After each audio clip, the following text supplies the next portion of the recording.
नमस्कार दोस्तों। तो आज के इस वीडियो लेक्चर में हम लोग बात करने वाले हैं इमरजेंसी प्रोविजंस के बारे में। तो आर्टिकल 352 से लेकर 360 तक हमारे इमरजेंसी प्रोविजंस कॉन्स्टिट्यूशन में दिए गए हैं। बेसिकली ये किस लिए दिए गए हैं, ताकि हमारी जो गवर्नमेंट है, हमारी जो सेंट्रल गवर्नमेंट है, वो किसी भी एबनॉर्मल सिचुएशन को अच्छे से इफेक्टिवली फेस कर पाए। अच्छा, एबनॉर्मल सिचुएशंस यानी कि जैसे मान लीजिए इकोनॉमिक फेलियर हो गया, कोई गवर्नमेंट कॉन्स्टिट्यूशन को फॉलो नहीं कर रही है, कोई वॉर की सिचुएशन आने वाली है, तो उन स्थितियों में हमारी गवर्नमेंट हमारी नेशन को अच्छे से संभाल पाए, इसलिए ये प्रोविजंस हमारे कॉन्स्टिट्यूशन में दिए गए हैं। ठीक है, आगे देखते हैं। तो किस लिए दिए गए हैं? To safeguard the sovereignty, unity, integrity and security of the country, the democratic political system and the constitution. इन सबकी सिक्योरिटी के लिए ये प्रोविजंस यहाँ पर दिए गए हैं।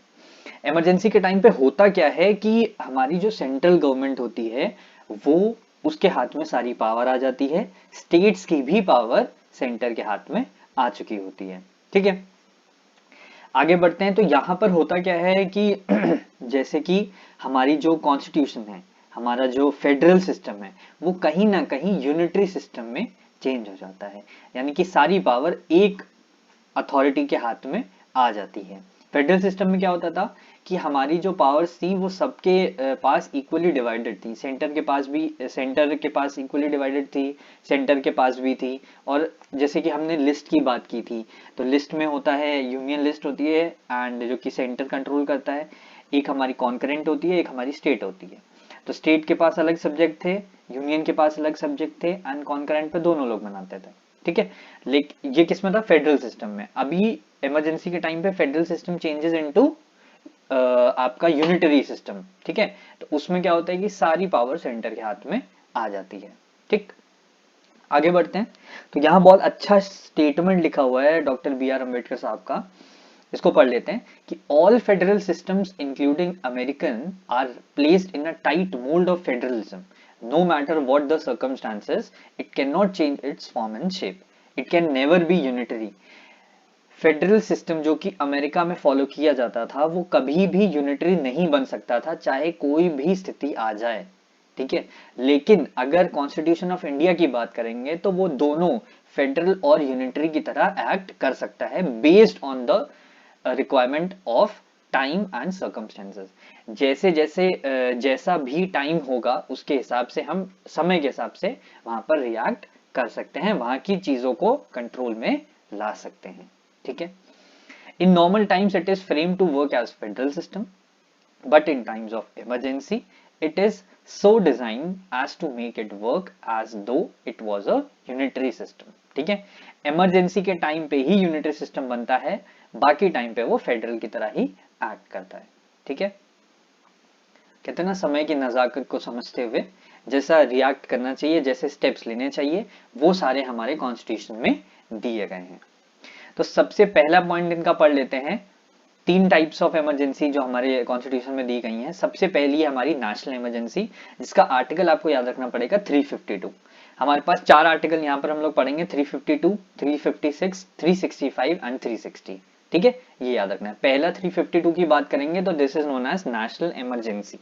ठीक, यहाँ पर एक एक्सप्रेशन कॉन्स्टिट्यूशन में क्या दिया हुआ है, एक proclamation of emergency to denote this type of emergency. ठीक है, 352, आर्टिकल 352 नेशनल इमरजेंसी।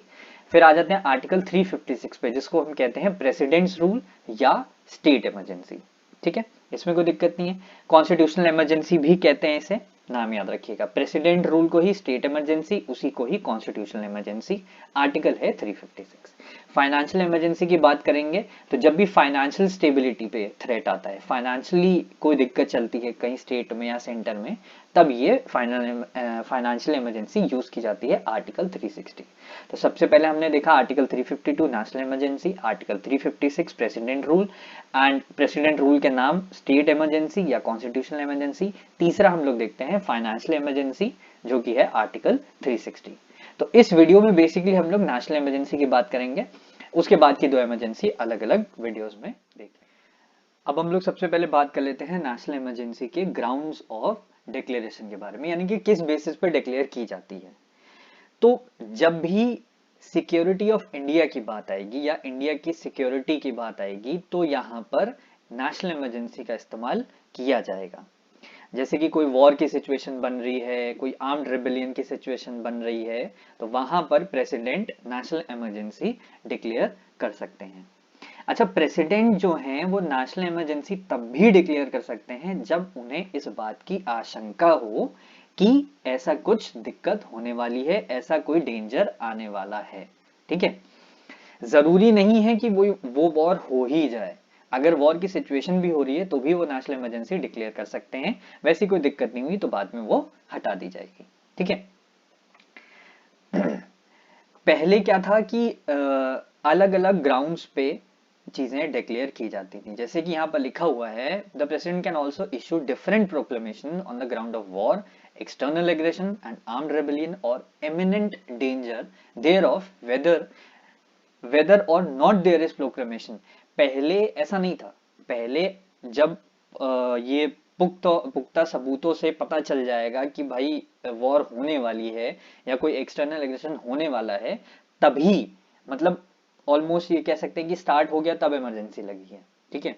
तो ये 38 अमेंडमेंट ऑफ 1975 इंपॉर्टेंट है। 2 अमेंडमेंट हम लोग यहाँ पर, 3 अमेंडमेंट यहाँ पर पढ़ेंगे, 38, 42 एंड 44। ये 3 अमेंडमेंट यहाँ पर इमरजेंसी के केस में बहुत इंपॉर्टेंट है, वो याद रखिएगा।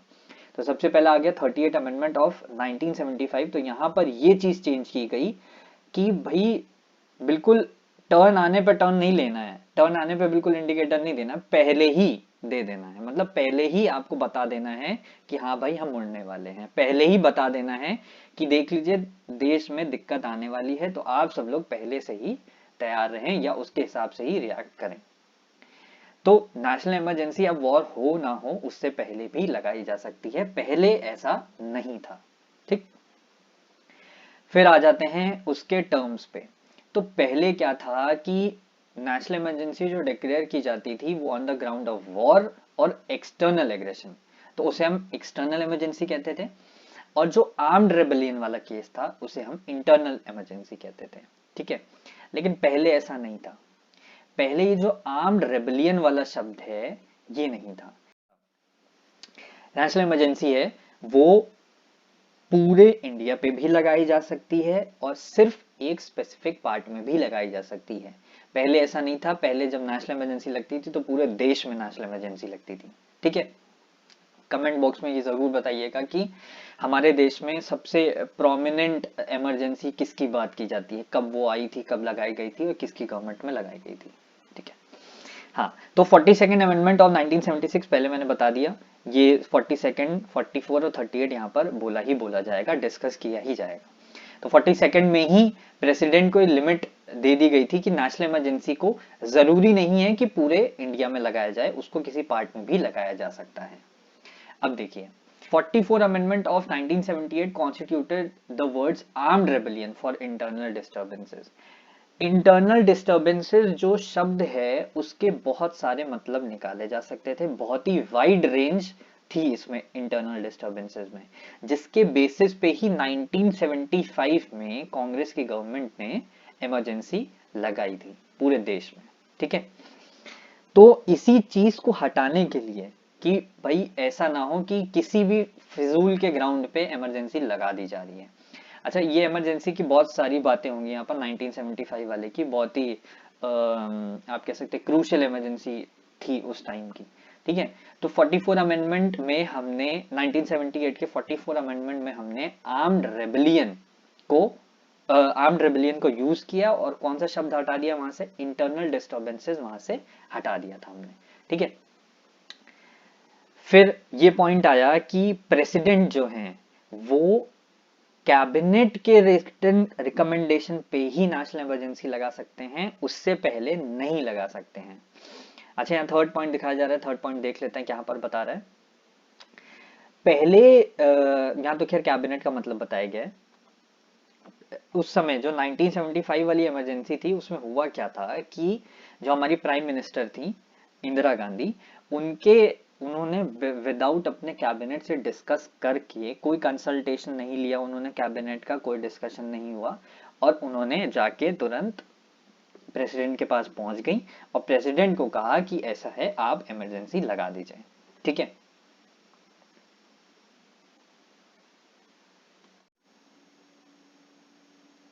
हाँ, तो आगे बात कर लेते हैं। अब कॉन्स्टिट्यूशन में एक हमारा टर्म मेंशन था, इंटरनल डिस्टरबेंसेस। ये जो हमने अभी ऊपर इंटरनल इमरजेंसी की बात की ना, ये इसी ग्राउंड पे ही लगाई जाती थी, इंटरनल डिस्टरबेंसेस के ग्राउंड पे। 1975 में जो लगाई गई थी कांग्रेस गवर्नमेंट द्वारा, वो यही था, इंटरनल डिस्टरबेंसेस के नाम पे उन्होंने इमरजेंसी लगाई थी। फिर बाद में क्या हुआ कि 44 amendment of 1978, 44th amendment of 1978, इस अमेंडमेंट की मदद से हमने इंटरनल डिस्टरबेंस वाले शब्द को हटा दिया और आर्म्ड रेबेलियन वहां पर शब्द हमने रिप्लेस कर दिया था। इंटरनल डिस्टरबेंसेस के एक तो पहले तो बहुत ही वाइड रेंज ऑफ मीनिंग ये होल्ड करता है। ठीक है, कुछ भी इंटरनल डिस्टरबेंसेस में इंसान कुछ भी कह सकता है कि स्टेट में दिक्कत हो रही है, यहाँ ये दिक्कत हो रही है, कोई पार्टी दिक्कत कर रही है, इंटरनल डिस्टरबेंसेस होने वाला है, देश पे खतरा आने वाला है, तो उसके बेसिस पे इमरजेंसी लगा दी जाए। उस टाइम पे भी यही हुआ था 1975 में कांग्रेस की गवर्नमेंट के द्वारा।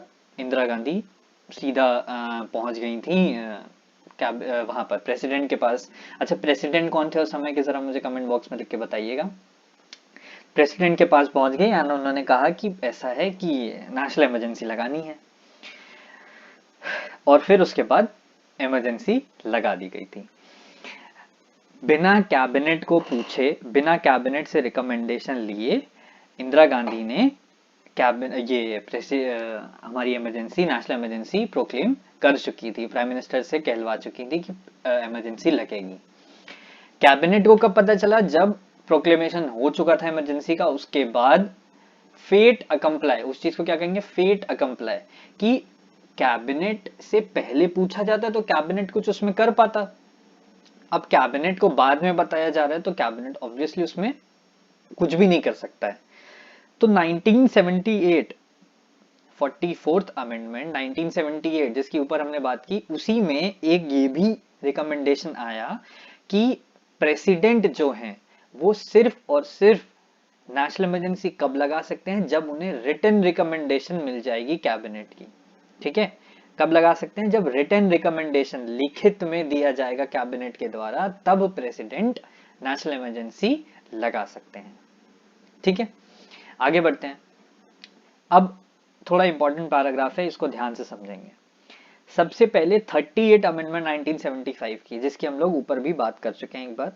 तो 38 अमेंडमेंट 1975 की अगर बात करेंगे तो वहां पर जो नेशनल इमरजेंसी थी, अभी 1975 जिस समय इमरजेंसी लगाई गई थी, ये 1975 वाली, तो उस समय इंदिरा गांधी जी ने क्या किया कि जुडिशियल रिव्यू से इसे प्रोटेक्ट कर दिया नेशनल इमरजेंसी को, कि भैया कोई भी कोर्ट में जाके क्वेश्चन नहीं कर सकता है इस नेशनल इमरजेंसी पे।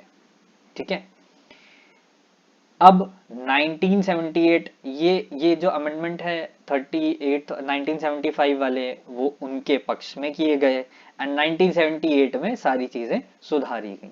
तो 1978 में क्या किया गया कि इस अमेंडमेंट को रद्द कर दिया गया, हटा दिया गया। ठीक है, कि एंड फाइनली मतलब ये हुआ कि अब नेशनल इमरजेंसी जुडिशियल रिव्यू के अंडर आएगी। ठीक, मतलब उस वो क्वेश्चन की जा सकती है। फिर फर्दर 1980 में मिनर्वा मिल केस हुआ था, तो उसमें भी सुप्रीम कोर्ट का यही कहना था कि नेशनल इमरजेंसी को कोर्ट में चैलेंज किया जा सकता है, क्वेश्चन किया जा सकता है, ये पूछा जा सकता है कि भाई किस बेसिस पे लग रही है ये। ठीक है, ये हो गया। अब आगे बढ़ जाते हैं। अप्रूवल एंड ड्यूरेशन, कितने समय के लिए लगाई जाती है, कैसे क्या होता है, उसके बारे में देख लेते हैं। तो सबसे पहले तो the proclamation of emergency must be approved by both the houses within 1 month of the date of the issue. जिस दिन वो इशू की गई उसके 1 महीने के अंदर अंदर वो दोनों हाउसेज से प्रोक्लेमेशन उसको मिल जाना चाहिए, पास उसको हो जाना चाहिए। पहले ये 2 महीने का समय था। ठीक है, लेकिन 1978 में जब चीजें सुधारी जा रही थी तो उसमें कितना समय दे दिया गया? 1 महीने का समय कर दिया गया उसे। ठीक है, अच्छा, जैसे मान लीजिए कि लोकसभा डिसॉल्व होने वाली है। ठीक है, एंड हमारा जो 1 महीने का ही समय है हमारे पास, तो अगर वो दोनों हाउसेस से प्रोक्लेम नहीं हुई तो वो हट जाएगी इमरजेंसी। तो यहाँ पर क्या था, यहाँ पर देखिए, however if the proclamation of emergency is issued at the time when the Lok Sabha has been dissolved or the dissolution of the Lok Sabha takes place during the period of 1 month without approving the proclamation। तीसरी line का मतलब समझा दे रहा हूं कि मान लीजिए emergency की बात तब होनी शुरू हुई जब लोकसभा डिसॉल्व होने वाली थी या डिसॉल्व हो चुकी थी, ठीक। प्रोक्लेमेशन नहीं मिला था लोकसभा का एंड वो डिसॉल्व होने वाली थी, तो वो प्रोक्लेमेशन कब तक चलेगा, 30 दिन from the first setting of the Lok Sabha after it's reconstitution, यानी कि दोबारा जब लोकसभा बैठेगी तब तक वो प्रोक्लेमेशन जिंदा रहेगा, ठीक है। मान लीजिए आज की डेट में प्रोक्लेमेशन दिया गया कि भाई ऐसा ऐसा है, नेशनल इमरजेंसी लगानी है, और आज की डेट में ही लोकसभा डिसॉल्व हो चुकी है, ठीक। तो अब ये 1 महीना जो है, 1 महीने तक तो रहेगा ही रहेगा, ठीक है। 1 महीने तक तो मतलब अभी हमने ऊपर पढ़ा ना, 1 महीने में दोनों से अप्रूव होना चाहिए, नहीं तो वो हट जाएगा, ठीक है। लेकिन यहाँ पर क्या है, यहाँ पर केस क्या हो गया कि लोकसभा डिसॉल्व हो चुकी है, तो अब आज की डेट से जब तक लोकसभा नहीं बैठ जाती, मान लीजिए लोकसभा बैठी 1 महीने बाद, तो 1 महीने बाद से लेकर 30 दिन और, ठीक है, 30 days from the first setting of the Lok Sabha, तब तक ये प्रोक्लेमेशन जिंदा रहेगा। बशर्ते होना क्या चाहिए कि उतने समय तक, इस बीते समय तक राज्यसभा से वो चीज अप्रूव हो जानी चाहिए। एक एग्जांपल ले देते हैं, मान लीजिए 1 सितंबर, आज 1 सितंबर है मान लीजिए, तो 1 सितंबर की तारीख को लोकसभा भी डिसॉल्व हुई है और इमरजेंसी की बात भी शुरू हुई है। 1 अक्टूबर को लोकसभा बैठी और ये बात डिस्कशन चला, ठीक है। 1 महीने तक तो चलना ही था, मान लीजिए आप 15 अक्टूबर से बैठी हो, ठीक है, 15 दिन और खिंच गया वो काम। 15 अक्टूबर को लोकसभा बैठी, तो 15 अक्टूबर से लेकर 30 दिन और, यानी कि 15 नवंबर तक ये प्रोक्लेमेशन जिंदा रहेगा, ठीक। हटेगा नहीं है प्रोक्लेमेशन, प्रोक्लेमेशन रहेगा। लेकिन होना क्या चाहिए कि 1 सितंबर से लेकर 15 नवंबर तक के बीच में वो चीज राज्यसभा से अप्रूव हो जानी चाहिए, ठीक है। अब मेरे ख्याल से ये चीज आपको समझ में आ गई होगी। आगे बढ़ते हैं।